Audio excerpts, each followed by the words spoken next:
बच्चों नमस्कार। शिवाजी की पाठशाला में आपका स्वागत है। बच्चों आज मैं आपको जो है विज्ञान कक्षा 7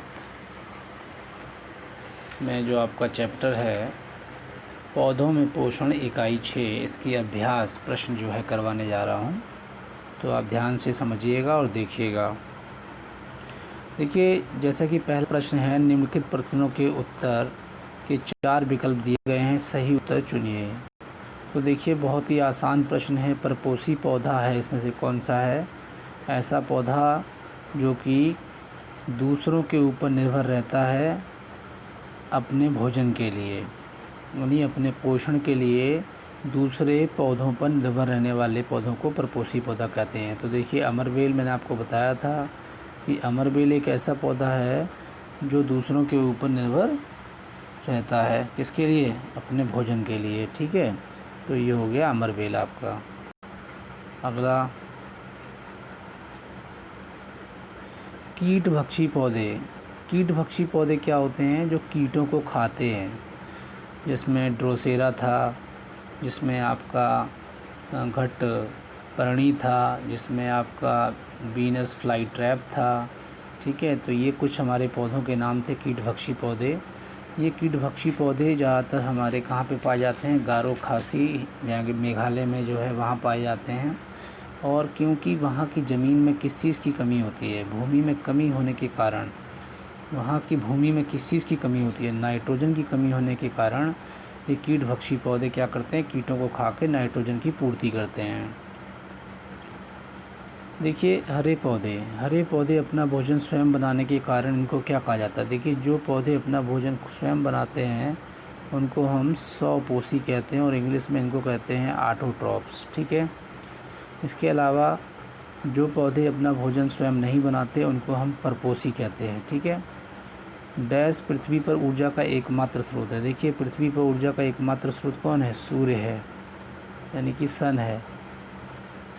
हरे पौधे द्वारा भोजन बनाने की प्रक्रिया को क्या कहते हैं? प्रकाश, क्योंकि प्रकाश की उपस्थिति में ये होती है, इसीलिए इसको क्या कहते हैं? प्रकाश संश्लेषण। क्या कहते हैं? प्रकाश संश्लेषण की क्रिया कहते हैं।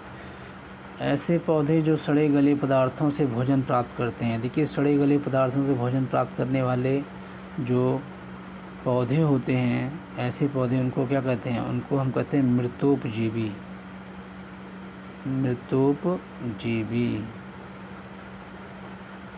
ठीक है, क्या कहते हैं? मृतोपजीवी कहते हैं। ड्रोसेरा क्या है? कीटभक्षी पौधा है। अभी मैंने आपको बताया था, कीटभक्षी मतलब कीटों को खाने वाला, यानी कि कार्निवोरस प्लांट है। ठीक है, ये हो गए आपके फिल इन द ब्लैंक्स। आगे देखिए, मिलान कीजिए। यहाँ पे मिलान करना है का कॉलम का को कॉलम खा से। तो देखिए, पत्ती जो है यहाँ पर बच्चों किससे मिलेगी? पत्ती प्रकाश संश्लेषण करती है। प्रकाश संश्लेषण की क्रिया किस में होती है? पत्तियों के अंदर होती है। कुकुरमुत्ता क्या है? कुकुरमुत्ता मृतोपजीवी है, क्योंकि मृत जीवों के ऊपर ये उगता है। ये क्या होती है? छतरी नुमा संरचना होती है इस तरह की, जो कि मशरूम आपने देखा है, वही कुकुरमुत्ता होता है। लाइकेन किसका उदाहरण है? लाइकेन हमारा जो है उदाहरण है सहजीवी का, जिसमें मैंने आपको बताया था शैवाल और कवक दोनों मिलके आपस में रहते हैं। ठीक है, ड्रोसेरा एक कीटभक्षी पौधा है। इसी तरह से घटपर्णी भी एक कीटभक्षी पौधा है, और वीनस फ्लाई ट्रैप भी एक कीटभक्षी पौधा है। जंतु क्या होते हैं? विषमपोषी होते हैं। ठीक है, तो ये आपके हो गए कॉलम ए को कॉलम बी से हमने मिलाया। आगे देखिए, पत्तियों में पाए जाने वाले हरे वर्णों को क्या कहते हैं? बताइए। क्लोरोफिल कहते हैं। क्या कहते हैं? क्लोरोफिल, या फिर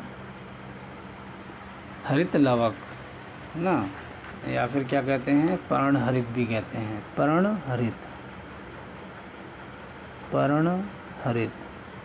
हरे रंग के पर्ण को पर्णहरित कहते हैं, और इंग्लिश में इसको कहते हैं क्लोरोफिल। क्या कहते हैं? क्लोरोफिल। इंग्लिश में क्लोरोफिल और हिंदी में पर्णहरित इसको कहते हैं। अपना भोजन स्वयं ना बनाने वाले जीवों को क्या कहते हैं? जो अपना भोजन स्वयं नहीं बनाते उन्हें हम कहते हैं परपोषी, जो दूसरों के ऊपर डिपेंड रहते हैं जी। क्या कहते हैं? इनको कहते हैं परपोषी। क्या कहते हैं? परपोषी। दोबारा लिख देता हूँ, परपोषी। ठीक है। उस संबंध को क्या कहते हैं जिसमें दो जीव आपस में एक दूसरे को सहयोग करते हैं, यानी सहयोग करके क्या करते हैं? सहयोग करते हैं और दोनों लाभान्वित होते हैं। देखिए, इस संबंध को कहते हैं सहजीवन। ये मैंने आपको पिछली कक्षाओं में बहुत अच्छी तरह से समझाया है, इसको ध्यान से देख लीजिएगा पिछले वीडियो। पूर्ण परजीवी पौधे अपने किस अंग के द्वारा पोषक से, यानी पोषक मतलब जिसके ऊपर ये जिंदा रहते हैं, उससे क्या करते हैं? पोषक से जल तथा खनिज लवण प्राप्त करते हैं। किसके द्वारा करते हैं? चूसकांगों के द्वारा। चूसकांग मतलब इनके अंग होते हैं जो पोषक के ऊपर, यानी कि पोषक के ऊपर रहकर उससे जल और खनिज प्राप्त करते हैं, खनिज लवण। तो इनके क्या होते हैं? चूसकांग। इनके अंदर अंग होते हैं।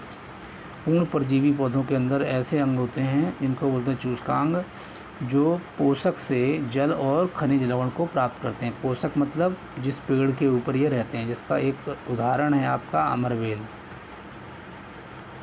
अमरवेल जो पीले रंग की होती है, पेड़ के ऊपर आपने देखी होगी, उसके अंदर चूसकांग होते हैं। अगला प्रश्न देखिए, हरे पौधे में प्रकाश संश्लेषण की प्रक्रिया का वर्णन कीजिए। बहुत ही आसान है। जितने भी हरे पौधे होते हैं वो क्या करते हैं? प्रकाश संश्लेषण की प्रक्रिया के द्वारा अपना भोजन बनाते हैं। और इस प्रकाश संश्लेषण की प्रक्रिया में किन किन चीज़ों की आवश्यकता होती है? सबसे पहले सूर्य का प्रकाश।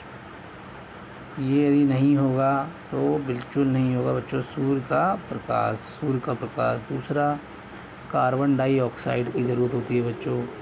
तीसरा, आपकी किस चीज़ की ज़रूरत होती है? बताइए। जल की ज़रूरत होती है। जड़ों से जल मिल जाता है। ठीक है। और चौथा, क्लोरोफिल, यानी कि यदि क्लोरोफिल नहीं होगा, क्लोरोफिल जिसको हम पर्णहरित भी कहते हैं, तो ये सब चीज़ों की ज़रूरत होती है। जब ये सब चीज़ें मिल जाएंगी तो हरी पत्तियों में, यानी कि जो रसोई घर होता है, हमारी हरी पत्तियाँ, इसका पौधों का, जिनको रसोई घर कहते हैं, ये सब चीज़ें जब मिल जाएंगी तो क्या होगा? इनके अंदर भोजन बन जाएगा, यानी कि मंड के रूप में यहाँ पे भोजन बनता है, ग्लूकोज के रूप में। और क्या मिलती है? ऑक्सीजन मिलती है हमको। तो ये इस प्रकार से प्रकाश संश्लेषण की क्रिया का वर्णन कर सकते हैं, नहीं तो पीछे वाले लेक्चर्स में जाके आप उसको देख सकते हैं। अगला देखिए, किस प्रकार आप ये दिखाएंगे कि प्रकाश संश्लेषण की क्रिया में सूर्य का प्रकाश आवश्यक है। देखिए, सूर्य का प्रकाश आवश्यक है, बहुत ही आसान है। क्रियाकलाप में आपने करना क्या है? आप एक ड्रोसेरा का पौधा ले लीजिए, और नहीं तो सबसे बढ़िया एक प्लांट ले लीजिए। क्या करना है? एक पौधा लेना है। ठीक है। क्या लेना है? एक पौधा। और ये जो पौधा है, इस पौधे को आप क्या करना है? आप इसको जो है धूप में नहीं रख के कमरे में रख दीजिए। कहाँ रख दीजिए? कमरे में। और इसमें बिल्कुल भी सूर्य का प्रकाश जो होगा, जो सूर्य का प्रकाश है, उसको मत पड़ने दो। तो आप देखेंगे प्रकाश संश्लेषण की क्रिया नहीं होगी तो ये क्या होगा? धीरे धीरे ये पौधा पूरा का पूरा आपका मुरझा जाएगा और इसकी पत्तियां पीली पड़ जाएंगी। तो कहने का मतलब सूर्य के प्रकाश की आवश्यकता होती है। और इसके अलावा आप और भी प्रयोग कर सकते हैं, जिसमें सबसे बेहतरीन प्रयोग जो था, जो आपकी किताब में मैंने दिया है, वो आप ये वाला प्रयोग, जो कि मैंने आपको पढ़ाया भी है। कौन सा वाला? ये वाला प्रयोग। देखिए, ये वाला। इसमें गिलास लिए गए थे और इसमें ड्रोसेरा का जो है हाइड्रिला का एक पौधा लिया गया। ये मैंने बहुत अच्छी तरह से आपको पीछे समझाया है, आप इसकी मदद से भी कर सकते हैं। हाइड्रिला का एक पौधा लिया।